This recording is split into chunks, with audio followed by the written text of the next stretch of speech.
गांव के कोने में एक पुराना घर था जिसमें दादाजी रहते थे। उनका नाम रामलाल था।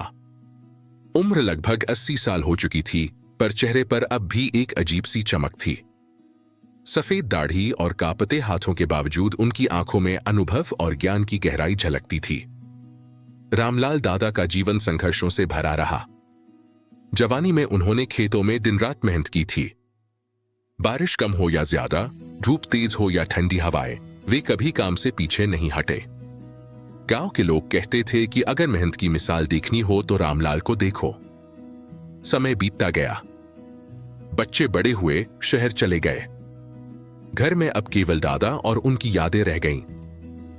वे अक्सर पुराने दिनों की बातें करते, कैसे उन्होंने अपने बच्चों को पढ़ाया, कैसे गांव में पहली बार बिजली आई और कैसे उन्होंने अपने हाथों से घर बनाया।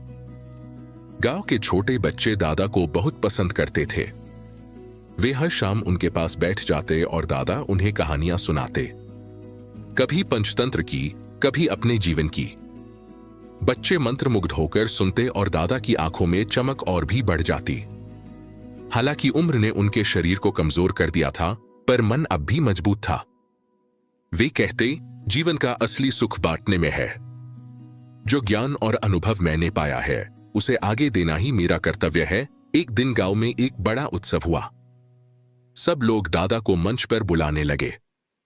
उन्होंने कांपते हाथों से माइक पकड़ा और कहा, मेरे बच्चों, जीवन में कठिनाइयां आएंगी, पर कभी हार मत मानना।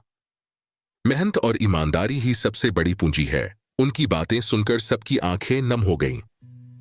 दादा का जीवन भले ही साधारण था, पर उनकी सोच असाधारण थी।